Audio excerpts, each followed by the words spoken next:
ഇന്ന് നമ്മൾ തയ്യാറാക്കുന്ന കറി കടലക്കറിയാണ്. അതിലേക്ക് വേണ്ട ഇൻഗ്രീഡിയൻസ്: പച്ചമുളക്, വെളുത്തുള്ളി, തക്കാളി, സബോള, കറിവേപ്പില, ഇഞ്ചി. ഇത്ര ഇൻഗ്രീഡിയൻസാണ് അതിൻ്റെ ആഡ് ചെയ്യുന്നത്. അതിലേക്ക് വേണ്ടി കടുക് പൊട്ടിക്കാൻ എണ്ണ ഒഴിക്കുകയാണ്. കുറച്ച് എണ്ണ ആഡ് ചെയ്യുന്നു. ചൂടായ എണ്ണയിലേക്ക് കടുക് ഇടുന്നു.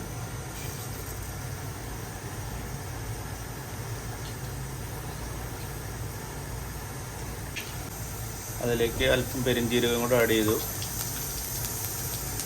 ഇനി മറ്റുള്ള ഇൻഗ്രീഡിയൻസ് എല്ലാം കൂടെ ആഡ് ചെയ്യണം.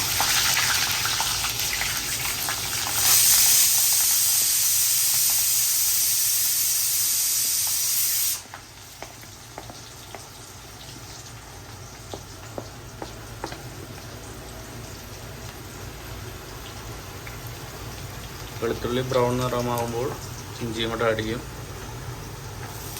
ഇഞ്ചി ആഡ് ചെയ്തു.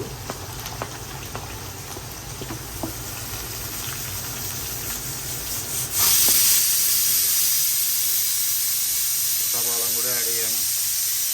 സവാളയും കറിവേപ്പിലയും കൂടെ ആഡ് ചെയ്തു. തക്കാളി ഏറ്റവും ലാസ്റ്റാണ് ഇടുക.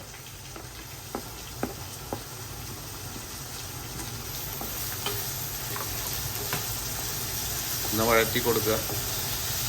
ബ്രൗൺ നിറമാകുമ്പോൾ തക്കാളി ആഡ് ചെയ്യാം. അതിലേക്ക് അല്പം ഉപ്പ് ആഡ് ചെയ്യുന്നു.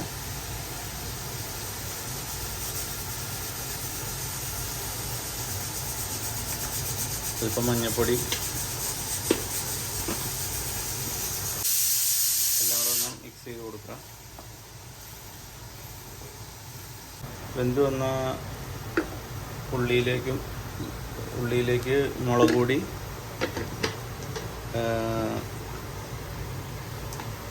മല്ലിപ്പൊടി, ഒരു സ്പൂൺ മല്ലിപ്പൊടി, ഒരു സ്പൂൺ മുളക് പൊടിയും ഒരു സ്പൂൺ മല്ലിപ്പൊടിയും ചേർത്തു.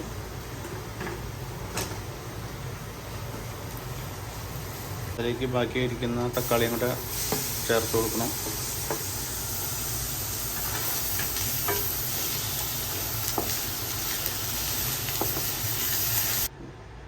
ഇനി നമ്മൾ വേവിച്ച് വെച്ചിരിക്കുന്ന കടലയും ഉരുളക്കിഴങ്ങും ഇതിലേക്ക് ആഡ് ചെയ്യണം.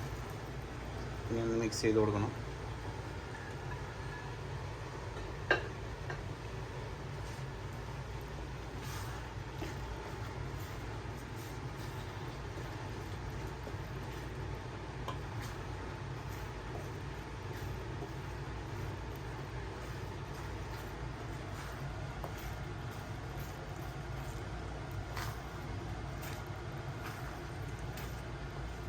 ഇപ്പോൾ കടലക്കറി റെഡി ആയിരിക്കുകയാണ്.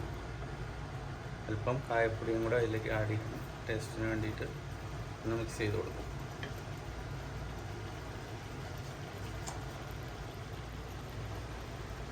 ഓക്കെ, ഇപ്പോൾ മനോഹരമായ കടലക്കറി റെഡി ആയിരിക്കുകയാണ്. ഓക്കെ.